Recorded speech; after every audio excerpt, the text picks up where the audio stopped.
Hello again, everyone. Welcome to Washington Gun Law TV. I'm Washington Gun Law President William Kirk. Thanks for joining us. Had to go to court this morning, sitting in court, cruising through my phone, waiting for my case to get called. All of a sudden, news broke that there'd been a new executive order signed by President Trump, and it relates to flag burning. Had an opportunity to review it. Had an opportunity to go back and take a look at what I thought was pretty clearly established Supreme Court case law. Also had an opportunity to take a look at a lot of comments that have been floating around, so I figured we would slow it down and have an intellectual discussion about it. So today, let's spend a few minutes and let's talk about flag burning and President Trump's executive order.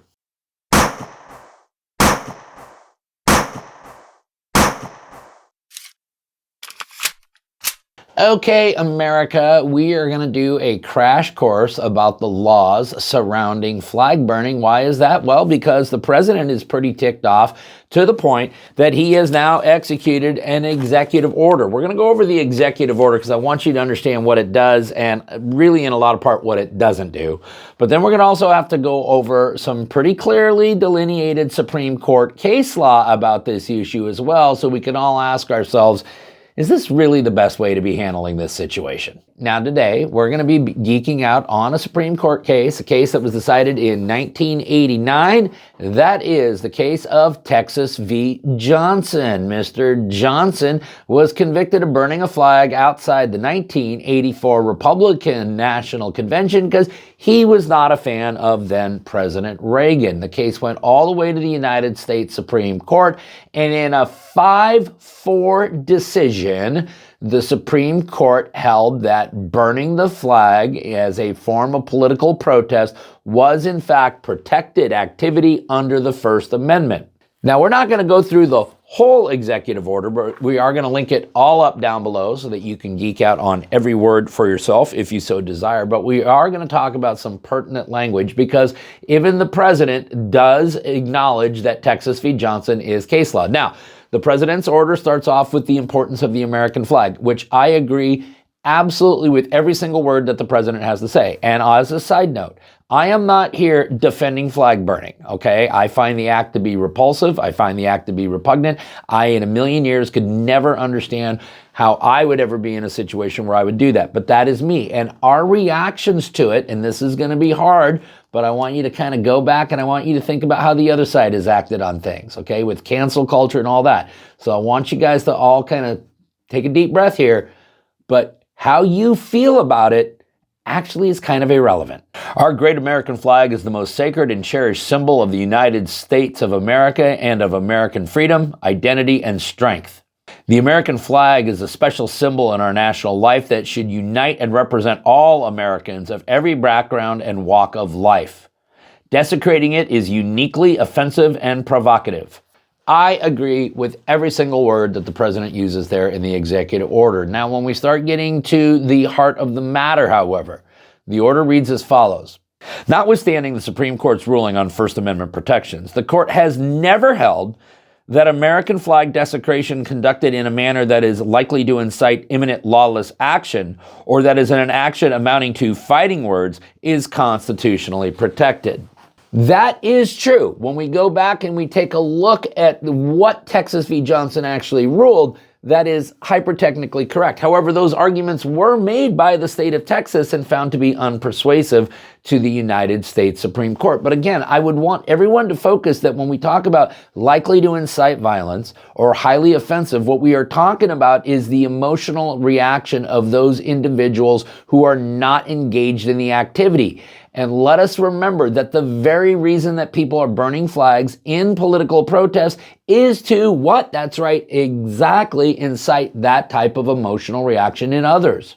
In cases where the Department of Justice or another executive department or agency determines that an instance of American flag desecration may violate an applicable state or local law, such as an open burning restriction, disorderly conduct laws, or destruction of property laws, the agency shall refer the matter to the appropriate state or local authority for potential action. Well, I certainly understand the president's sentiment, but I can assure you that if someone burns a flag in any one of these states right here, and the Department of Justice refers it to state officials, that is going absolutely nowhere. And candidly, candidly, unless there is something actually reckless in the burning of the flag itself, where you are endangering other people's or using it as an incendiary device to perhaps commit an arson, there is very little, in my opinion, that can be legally done about a person choosing to burn an American flag. Now, the president certainly has a huge beef with immigrants to the United States coming to our country and burning our flag. I, too, take huge exception to that, and I'm sure many of you do. And when we know that they are here illegally, an offensive act becomes even more so offensive. The presidential executive order, as it relates to aliens and immigrants on this, reads as follows. The Secretary of State, the Attorney General, and the Secretary of Homeland Security, acting with their respective authorities, shall deny, prohibit, terminate, or revoke visas, residence permits, naturalization proceedings, and other immigration benefits, or seek removal from the United States pursuant to federal law whenever there has been an appropriate determination that foreign nationals have engaged in American flag desecration activity under circumstances that permit the exercise of such remedies pursuant to federal law. Does that mean, however, the mere act of burning the flag now disqualifies them from any type of naturalization, or must it be done with criminal malice, where it truly does constitute reckless burning, disorderly conduct, disturbing the peace, or something like that? That remains to be seen, but I can assure you that the lawsuits are probably already warming up over this portion of the executive order. Now let's turn back to the case of Texas v. Johnson, because that is the case that is directly on point. Now, the state of Texas tried to justify the prosecution of Johnson under two grounds. Number one, that the flag serves as a symbol of national unity, which it does, and number two, for potentially breaching the peace. The court, however, was not persuaded by either argument.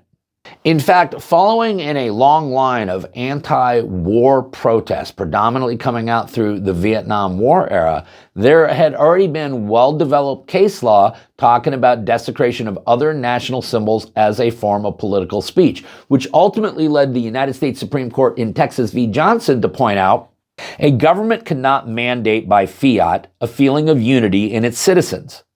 Therefore, that very same government cannot carve out a symbol of unity and prescribe a set of approved messages to be associated with that symbol when it cannot mandate the status or feeling the symbol purports to represent.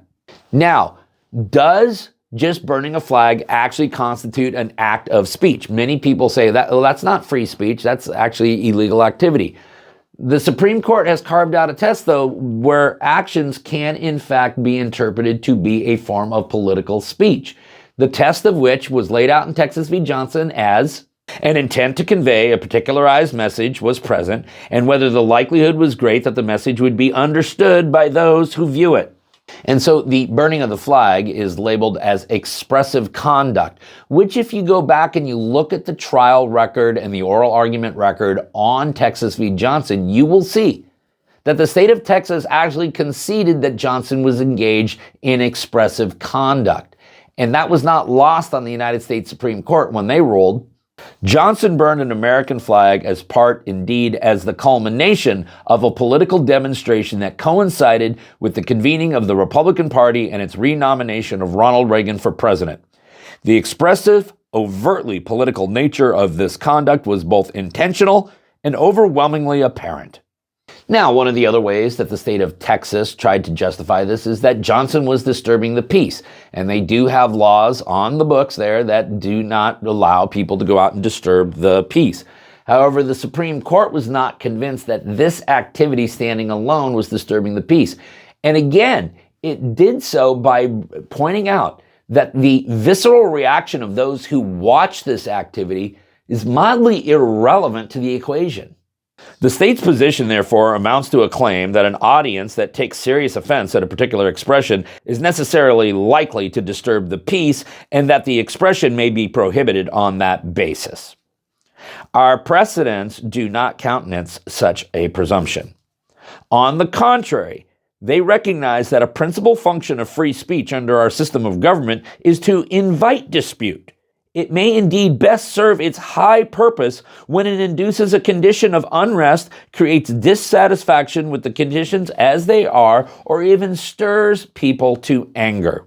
That's right. You see, the First Amendment is not necessary to protect normal speech like what we are engaged in right here. There is nothing controversial about what we are talking about.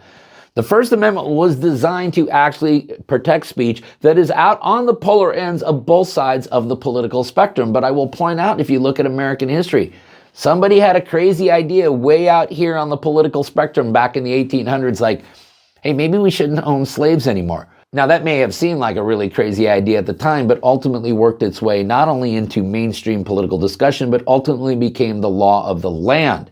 That is the importance of protecting fringe speech. Some people claim that, hey, this constitutes fighting words. Fighting words are not protected conduct. There is some truth to the fact that fighting words is not protected speech. However, when we burn a flag, if somebody else wants to pick a fight with us, that again is going to be based on their emotional reaction to your political activity. And this was not lost on the United States Supreme Court in Texas v. Johnson. No reasonable onlooker would have regarded Johnson's generalized expression of dissatisfaction with the policies of the federal government as a direct personal insult or an invitation to exchange fisticuffs. One of the other things the court could not ignore was that the state of Texas allowed for proper destruction of an American flag by burning it. So the act of burning a flag in the state of Texas, standing alone, was not illegal. And matter of fact, it was authorized by Texas law. It's authorized by federal law as well as a form to properly destroy of a tattered flag. So what the focus was is the reasons by which Johnson was burning the flag, or therefore his political expressions. And the court ruled if he had burned the flag as a means of disposing of it because it was dirty or torn, he would have not been convicted of flag desecration under this Texas law.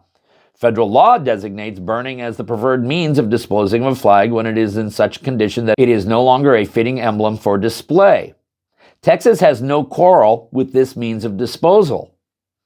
The Texas law is thus not aimed at protecting the physical integrity of the flag in all circumstances, but is designed instead to protect it only against impairments that would cause serious offense to others. Texas concedes as much. And I want you to understand this. We don't spend a lot of time on the First Amendment. We spend most of our time on the Second Amendment here at Washington Gun Law.